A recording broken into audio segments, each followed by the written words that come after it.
Soma 93. Azul Saint-Denis. Bonjour 93. Boudou Saint-Denis. Bonjour Saint-Denis. 大家好93. Salam alaikum 93, c'est Saint-Denis.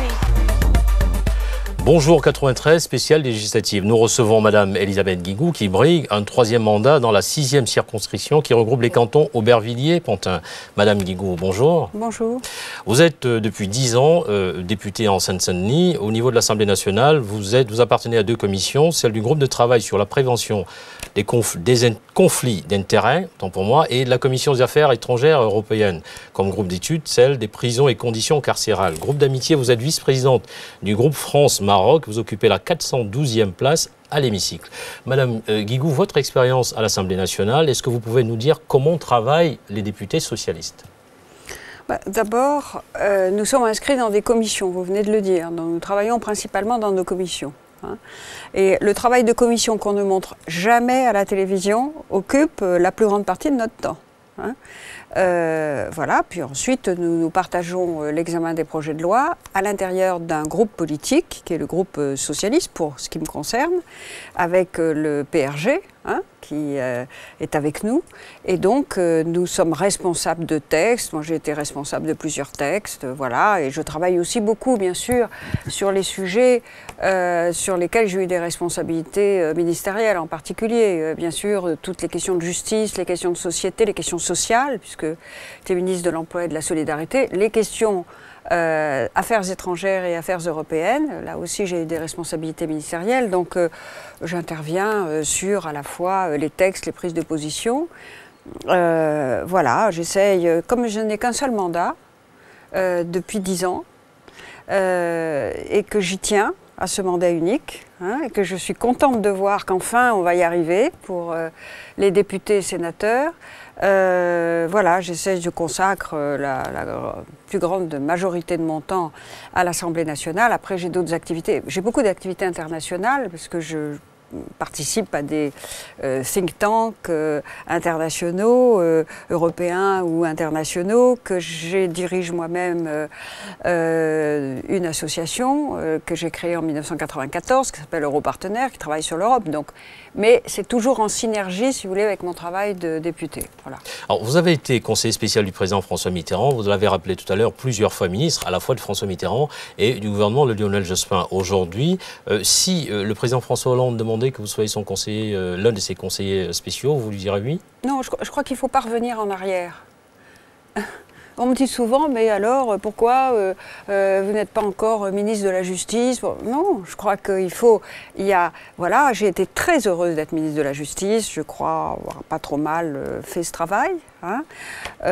Si j'en crois en tout cas les témoignages que je reçois. Mais il faut du renouvellement, il faut voilà, d'autres regards. Ça ne m'empêche pas de continuer à suivre évidemment ces questions. Et ce que je souhaite, moi, c'est accomplir mon mandat de député pour lequel je vais être élu. Parce qu'en dehors du travail à l'Assemblée nationale, il y a tout le travail de proximité. Nous représentons des électeurs, donc moi je serai évidemment à la fois à l'écoute et j'espère, et je serai le relais, la voix à l'Assemblée nationale des électrices et des électeurs qui m'auront élu s'ils m'élisent. Parce que vous savez, une élection n'est jamais jouée avant que le dernier bulletin de vote soit placé dans les urnes. Donc voilà comment je conçois mon travail, à la fois un travail d'écoute, un travail d'aller et retour entre les électeurs, les électrices et moi, qui ai reçu, s'ils m'accordent leur confiance, qui ai reçu un mandat, et puis naturellement le travail législatif à l'Assemblée. C'est pour ça que c'est particulièrement important, parce que si on veut appliquer le projet de François Hollande, de notre président de la République François Hollande, il faut absolument qu'il ait une majorité à l'Assemblée nationale. Donc je suis la candidate de la majorité présidentielle, et la seule candidate de la majorité présidentielle, parce qu'il n'y a pas l'investiture majorité présidentielle à plusieurs candidats ou candidates dans une même circonscription. Donc je suis la candidate de la majorité présidentielle avec mon suppléant Bertrand Kern. Et nous sommes là pour donner au président de la République la majorité la plus large, la plus ample, la plus cohérente aussi possible pour que, en effet, son projet, pour lesquels il a rassemblé une majorité de Françaises et de Français, puisse être appliqué dans les faits. Nous allons y revenir. Pendant 10 ans de mandature comme député, quel est le projet social qui vous a le plus tenu à cœur? Est-ce qu'on peut avoir un exemple? Je crois que c'est la question du désendettement. et du surendettement. Du surendettement et des endettements. Oui. J'ai présenté une proposition de loi. Il est vrai que je succédais dans la 10e circonscription à Véronique Neyerts, qui avait donné son nom à une proposition de loi qui avait été la première. Hein. Et je crois que j'ai été la première dans l'hémicycle. C'était d'ailleurs dans la précédente législature, hein, mais j'ai continué le travail après, à parler de ces crédits revolving, vous savez, que j'ai appelé crédit revolver. C'est des revolvers sur la tempe des gens.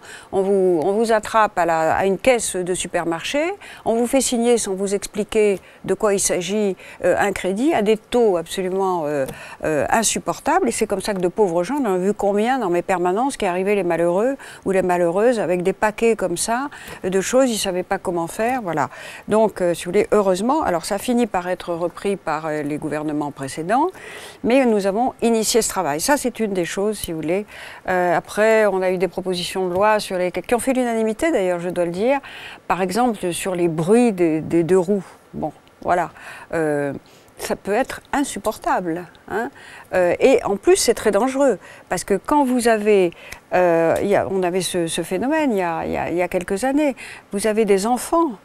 2, 3, 4, 5 ans qui pilotent ces engins dont on n'a pas besoin de permis, vous voyez, pour qu'on achète comme ça. Alors on a mis des règles, on a dit que très bien, on pouvait s'amuser, mais alors dans des circuits et pas faire des... Parce que il y avait des enfants qui avaient été renversés comme ça, voilà, enfin, ce genre de choses, si vous voulez. Après, il y a évidemment des projets de loi auxquels moi je tiens particulièrement dans la législature qui va venir. Hein, en particulier les projets de loi réformant la Constitution et les projets de loi législatifs qui vont enfin garantir l'indépendance de la justice. Et si je comprends bien, c'est ce que vous n'avez pas pu réaliser que j'ai réalisé dans la pratique, puisque je m'étais abstenue, conformément aux engagements, de donner des instructions aux magistrats du parquet sur les affaires individuelles. L'indépendance de la justice. Bien sûr, j'ai donné des instructions générales à tous les procureurs de France, par exemple, pour lutter contre l'antisémitisme ou le racisme. Bon, c'est la première circulaire que j'ai envoyée en tant que garde des Sceaux, instruction de politique générale, c'était là-dessus. Hein.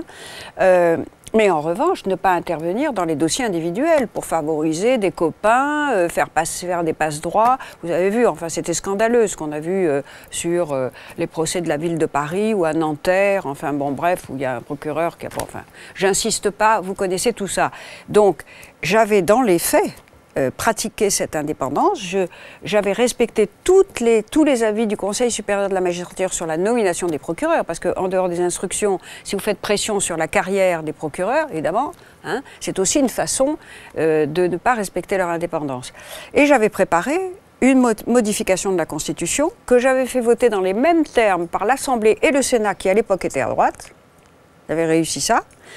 Le président de la République, Jacques Chirac, avait convoqué le Congrès et quelques jours avant la réunion du Congrès, alors qu'il était convoqué, il a déconvoqué le Congrès.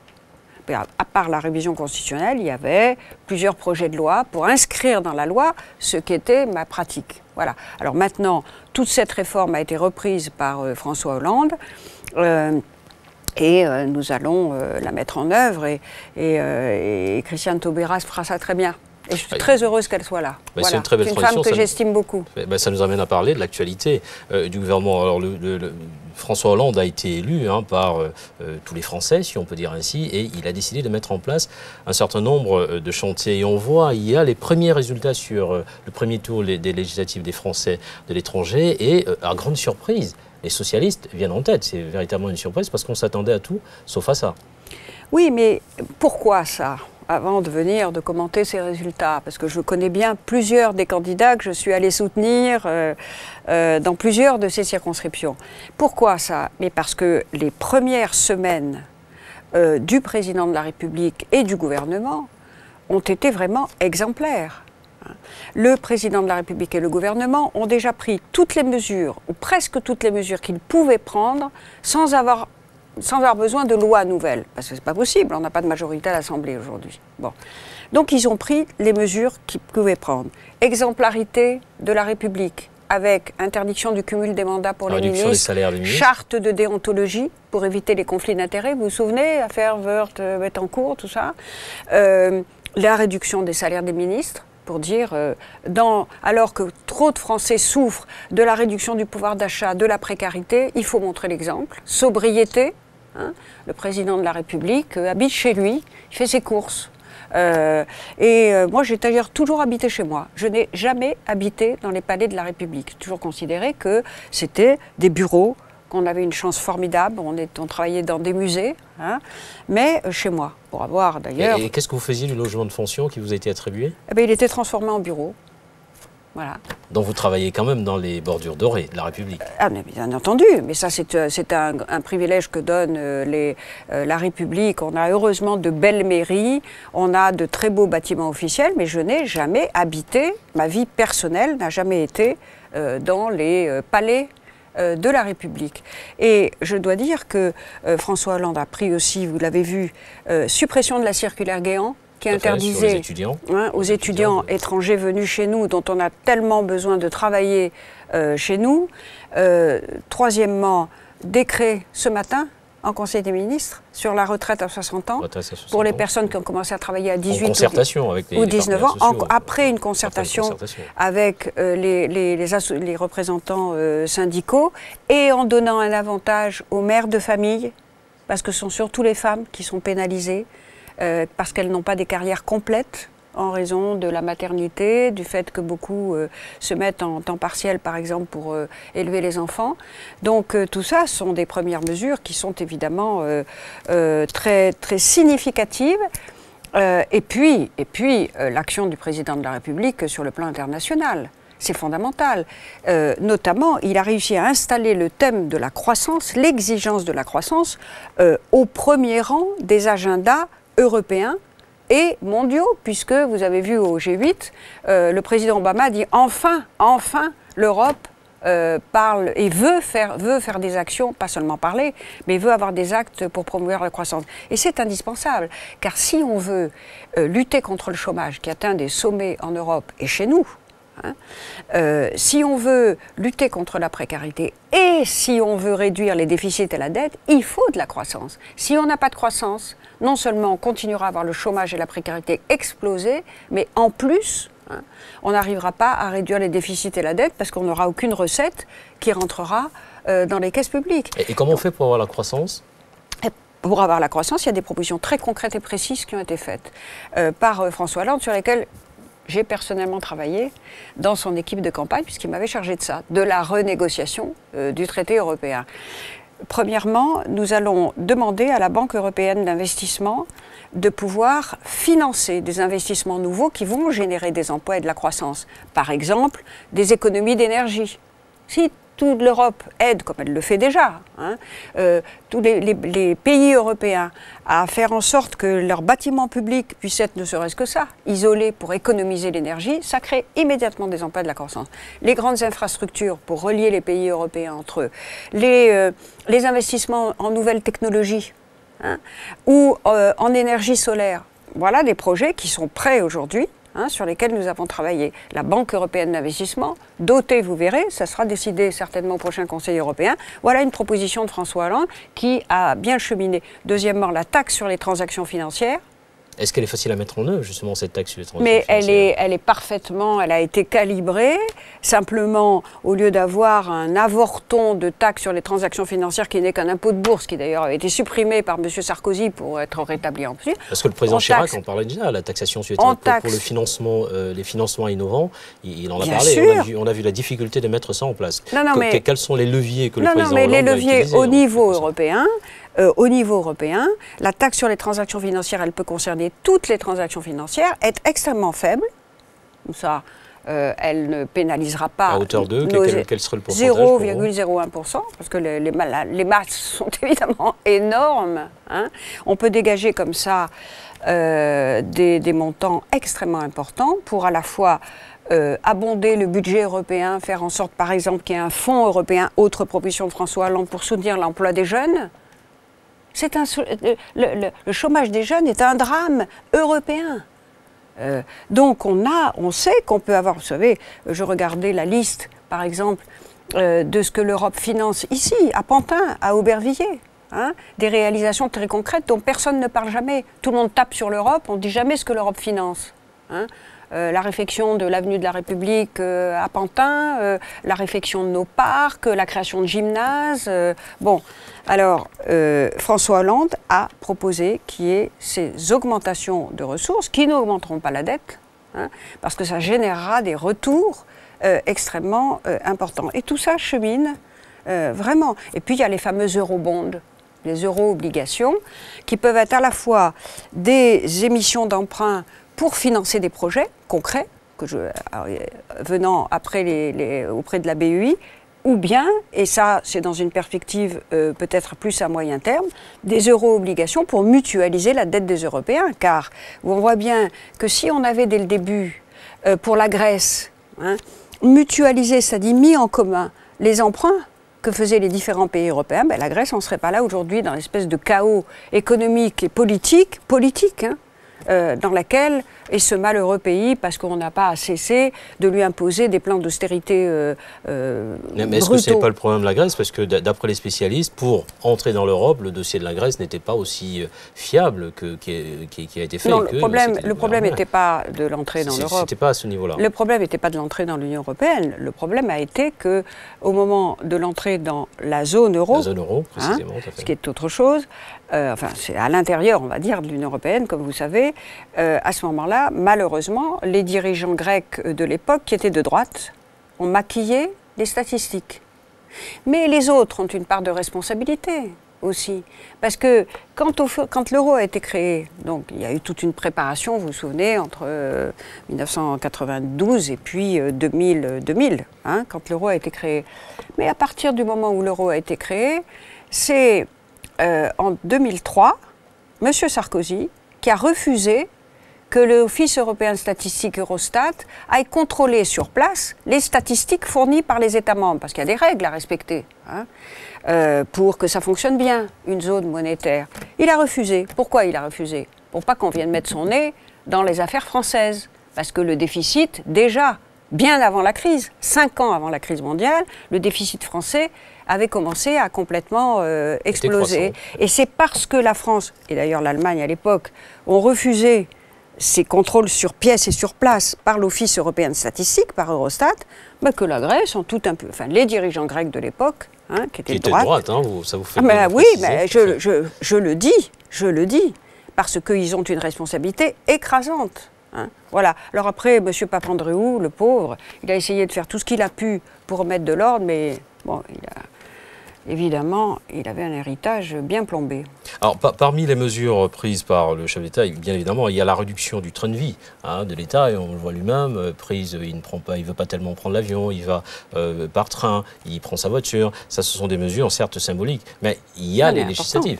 Importantes, certes, mais quand on se dit, en réduisant le salaire des ministres, il n'y en a pas 3000, est-ce que ça a un véritable impact sur la relance, sur la croissance ou sur le pouvoir d'achat? Non, c'est pas ça qui va relancer la croissance, mais c'est très important d'être exemplaire.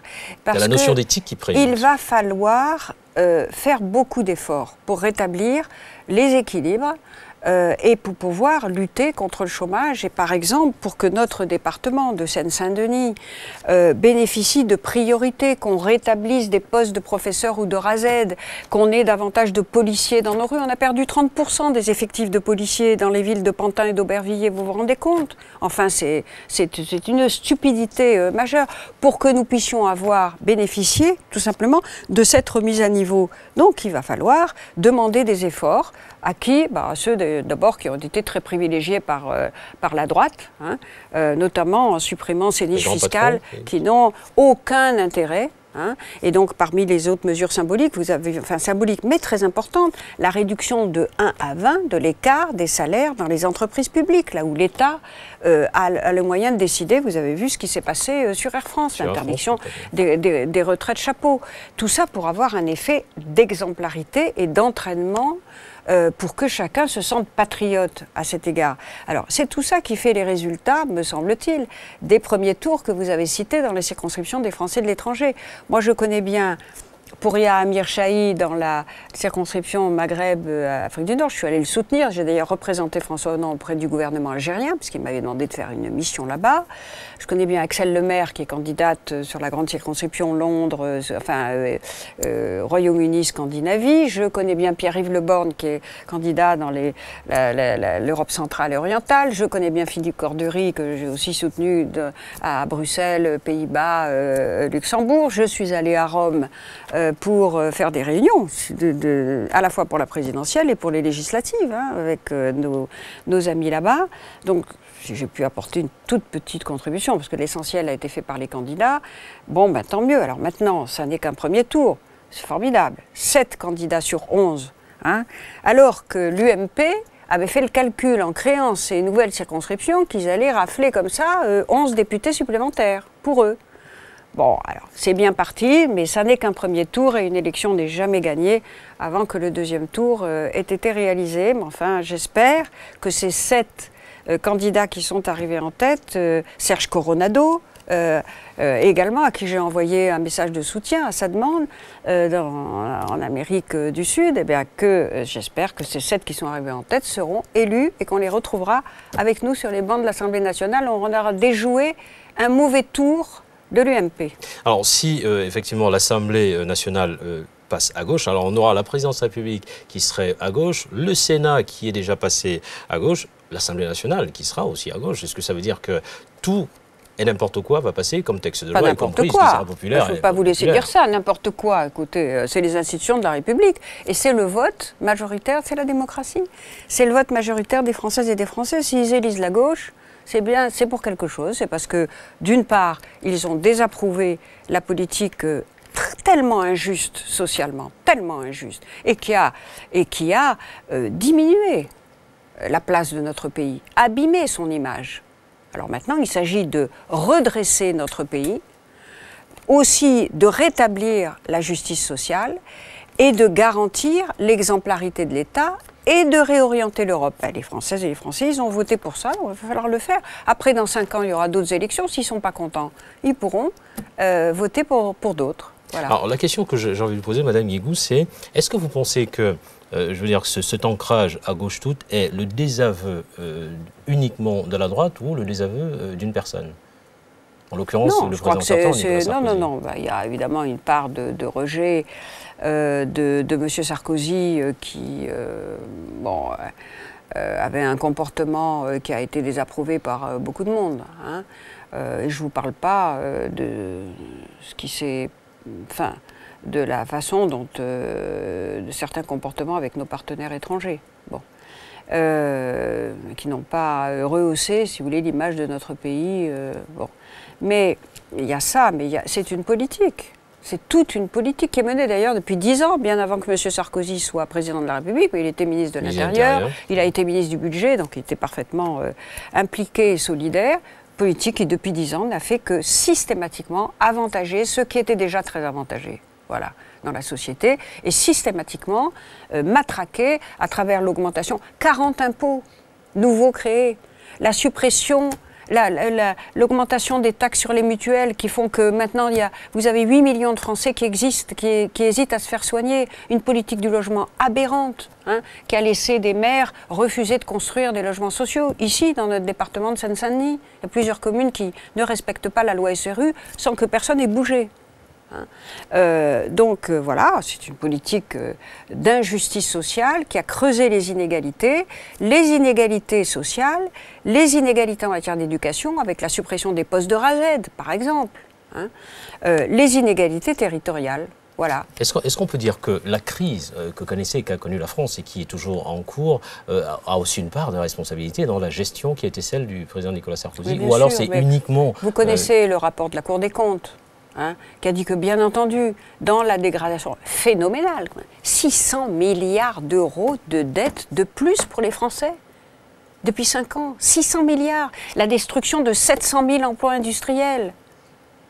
Bon, ben là, il y en a une partie, un tiers, dit la Cour des comptes. Voilà. Le reste, il y a d'autres pays qui ont connu la crise. Voyez l'Allemagne, voyez les pays du nord de l'Europe, et qui ne sont pas dans cet état-là.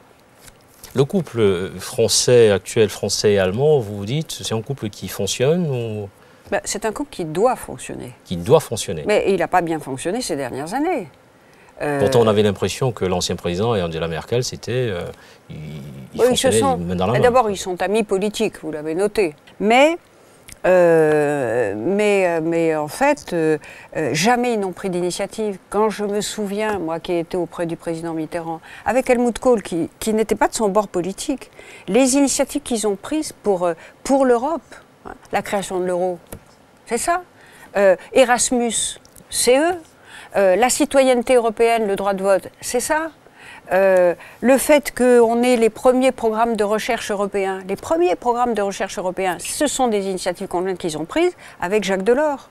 Donc on a eu une formidable... Les premiers fonds structurels européens qui, aujourd'hui, le Fonds social européen qui intervient dans nos villes, le FEDER qui a donné un boom extraordinaire aux pays du sud de l'Europe qui étaient très, très en retard. Aujourd'hui, il y a quasiment le même niveau de vie entre l'Espagne et la France. Tout ça...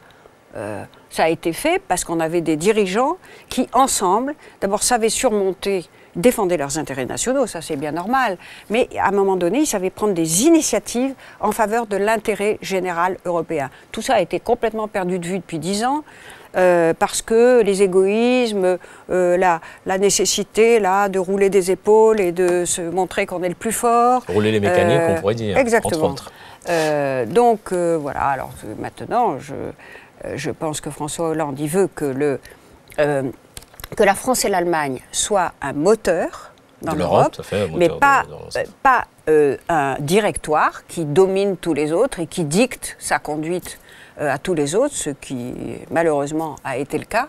Hein. Et par conséquent, il travaillera évidemment en priorité avec l'Allemagne. Il a réservé à l'Allemagne, et c'est bien normal à Mme Merkel, sa première visite, mais avec tous nos autres partenaires. Hein, nous aurons un équilibre. Je trouve que, par exemple, avec l'Italie, moi je connais bien personnellement M. Monti, n'est pas de notre bord politique, mais c'est quelqu'un qui est parfaitement capable d'appuyer. D'ailleurs, il est tout à fait d'accord, il l'a dit, avec les initiatives de croissance de François Hollande. Donc voilà, donc, tout ça pour dire que, y compris des dirigeants qui ne sont pas socialistes, qui ne sont pas de gauche, soutiennent les propositions de François Hollande aujourd'hui et ils sont bien contents de le voir arriver. Nous avons fait un peu le tour d'horizon et je voudrais qu'on termine sur une note qui est celle de votre élection pour les cantons Aubervilliers-Pantin. Les villes. Les villes, Aubervilliers, Canton, autant pour moi. Alors, vous souhaitez avoir ce troisième mandat qui sera le premier dans cette circonscription. Qu'est-ce que vous entendez apporter d'une façon concrète pour améliorer le quotidien de ceux qui y vivent ? Alors, par rapport à cette circonscription, d'abord, je vais m'attacher à faire en sorte que nous soyons prioritaires, hein, dans les premières actions du gouvernement. Que ce soit sur l'école, il y aura 1000 postes, hein, pour l'éducation nationale. Il faut que nous en ayons... 1000 postes en plus de ce que le président de la République a promis lors de la campagne électorale ? Dès la rentrée prochaine. C'est dans le packaging. Dans la rentrée prochaine, parce que le budget de l'éducation nationale, il est déjà fait. Donc, hein, voilà. Donc, il y aura 1000 postes qui vont être créés, qui s'inscriront dans les 60 000 pour la durée de la législature. Je veux que nous ayons une bonne part là-dedans. Même chose pour la création des nouveaux postes de policiers, hein, et de magistrats. Je veillerai à ce que dans les créations de logements nouveaux de toute catégorie, parce qu'on a besoin de faire de la mixité aussi, du logement social sûrement, je veillerai à ce que nous en ayons une bonne part. Je soutiendrai bien entendu auprès du gouvernement les projets des villes, d'Aubervilliers et de Pantin. Vous avez vu tous les aménagements, c'est magnifique, hein, le long du canal notamment, dans les deux villes, mais pas seulement. Et bien entendu, je soutiendrai les initiatives, les projets des associations, des citoyens, et donc je serai à leur écoute. J'ai d'ailleurs déjà, à travers mes contacts, plusieurs demandes, voilà, de travail en commun, et je m'en réjouis. Madame Élisabeth Guigou va-t-elle représenter à l'Assemblée nationale les villes Aubervilliers-Pantin? Comme elle a dit elle-même, une élection n'est jamais jouée tant que le dernier bulletin n'a pas été dans l'urne. Bonjour 93 spéciale initiative, Madame Élisabeth Guigou. C'est terminé. Dimanche, allez voter. Merci Madame Guigou d'avoir accepté notre invitation. Merci beaucoup. Ansaroma 93. Azul Saint-Denis. Bonjour 93. Boudou Saint-Denis. Bonjour à Saint-Denis. 大家好，93。 Salam alaikum, 93.